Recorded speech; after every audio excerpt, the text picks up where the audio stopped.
All right, everybody. So, welcome back. We are going to be looking today at almost the end of this chapter's PowerPoint. I just want to hit a couple things, and then, actually, I'm going to hit a lot, and then we will be looking at a couple other things. So, today you are only watching videos. So, you're welcome. You do have your reading guide, so keep that up. So, let's take a look here. Lincoln, we've seen him once before, Abraham Lincoln, as the congressman who offered the spot resolutions. He is now going to try to move up. He wants to run for the Senate versus a very well-known Stephen A. Douglas. Now, Douglas, at this point, if you're looking at this contest, you'd say, all right, you have a lightweight Lincoln versus a heavyweight Stephen Douglas. But Lincoln is going to make a name for himself in these debates. Lincoln does something kind of odd.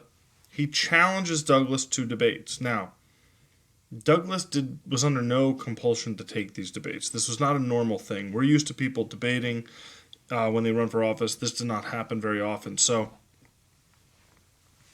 you start to have a debate over slavery pretty early on. The Freeport question was, if the people in a territory voted slavery down, who would prevail? The Supreme Court or the people? Meaning, the Supreme Court has said that you can have slaves anywhere. Dred Scott wipes out the possibility of not having slavery. So, Douglas, as we know, is a huge supporter of popular sovereignty. He says that the people should be the ultimate decider in this. It's a very democratic answer. Not that shouldn't be big D democratic. It should be little d democratic, as in democracy as a principle.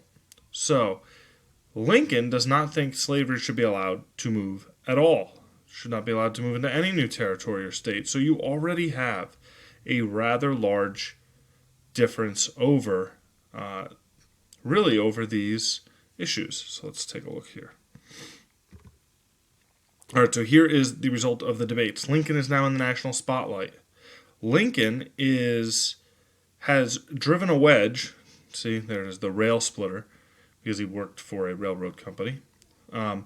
Lincoln is now in the national spotlight. He has made himself into a national celebrity, and he's very popular with Free Soilers. The Democratic Party was even more split than it was before this. Southern Democrats now hate Douglas because he opposed the slave owners in Kansas with the Lecompton Constitution.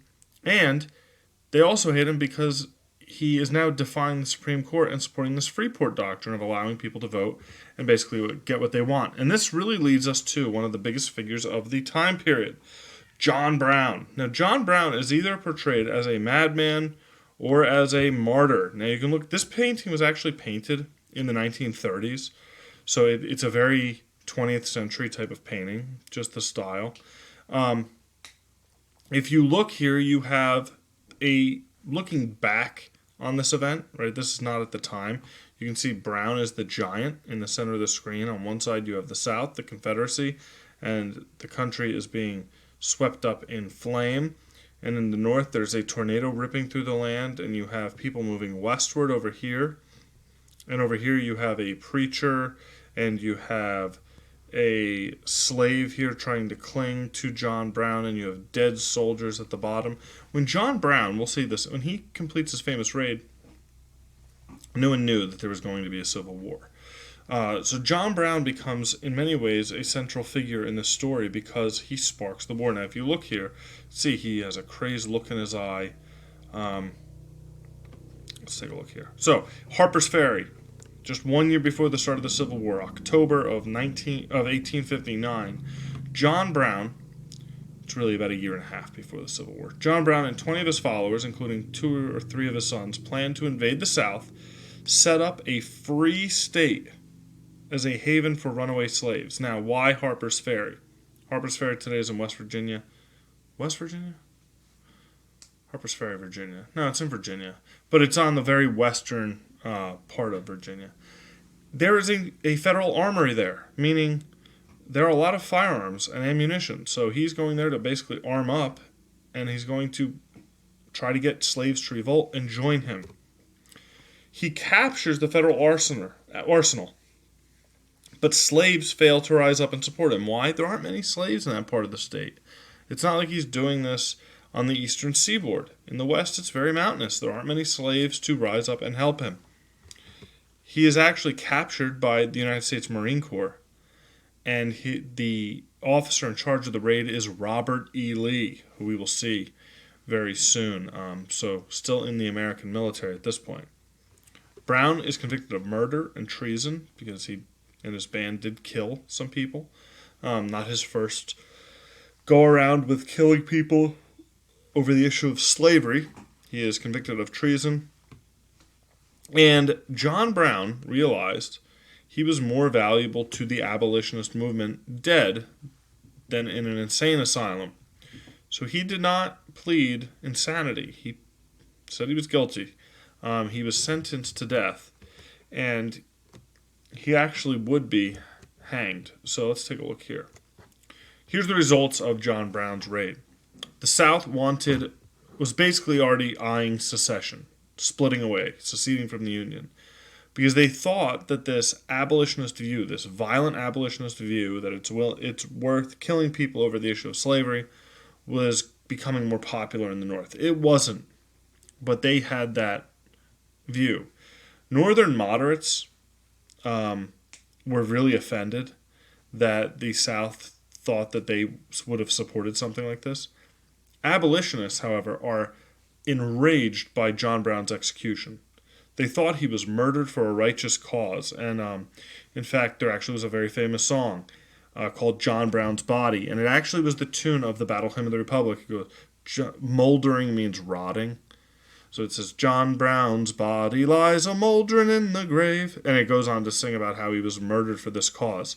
In fact, he becomes such a big martyr in abolitionist circles. Frederick Douglass has this great quote about it. And I should have looked it up, but he says, I, meaning Frederick Douglass, I will live for the slave, but John Brown would die for him.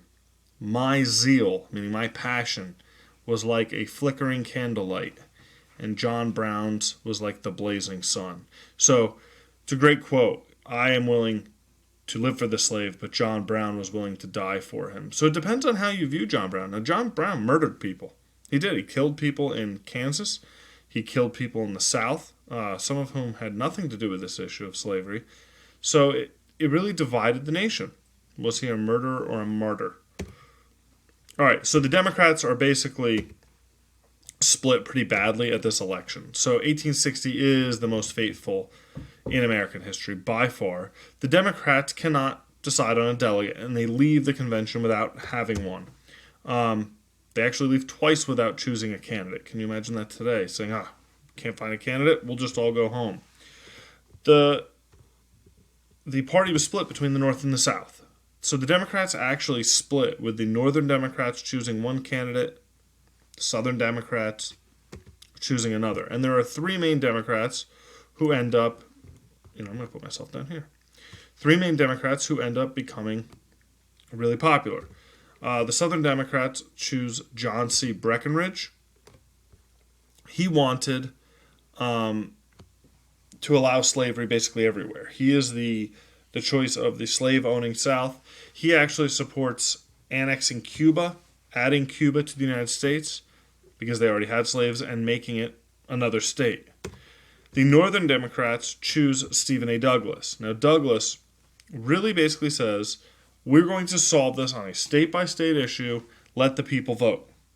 So he appeals to those Northern Democrats who don't necessarily, definitely not abolitionists, and they definitely do not think slavery should be abolished, but they're not willing, they're not as diehard about it as Southern Democrats, and many of them don't think it should spread at all. So to them, this popular sovereignty is a great issue.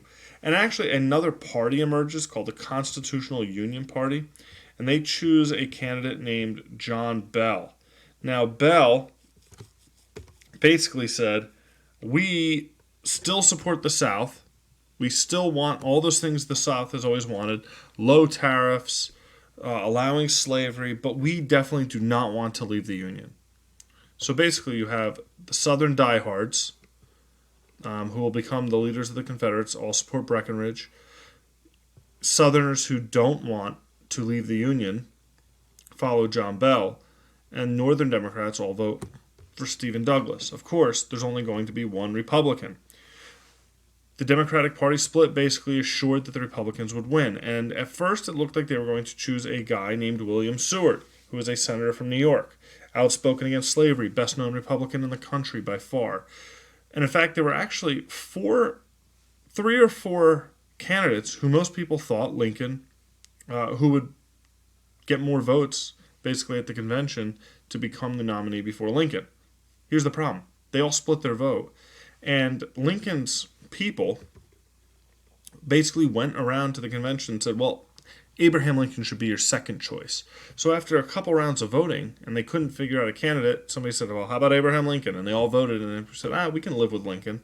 So Lincoln becomes the nominee, really with no experience. He lost that Senate election to Douglas. He was a small-town lawyer and a relatively short-term congressman. So it's kind of amazing he becomes president. Here's his platform. He's a free soiler. Now, he's not embracing an abolitionist position. In fact, he won't fully embrace an abolitionist position until the last 2 years of the war, 64 and 65. Even in 63, he's not at the abolitionist point. He wants a protective tariff to protect those northern industries, so that's very Republican of him to protect business. He does not support the policies of the American Party or the Know-Nothings. He thinks immigrants should be admitted, and if they meet the qualifications for citizenship, be allowed to join. He supports railroad companies. Yeah, there's the railroad. He actually is going to propose a transcontinental railroad. And the big one, here it is, internal improvements that the federal government would pay for to access the West. Now remember, he's a Westerner, born in Kentucky, lives in Illinois. So he is more in line with those Western free soil Republicans. And he's actually going to propose a railroad that runs all the way from the east all the way to the west. And last one, free homesteads for public domain. I don't know if you can see that because of that bar. Basically giving poor farmers land in the west so they can develop it. So he is for moving westward. The South immediately gets very worried about Lincoln.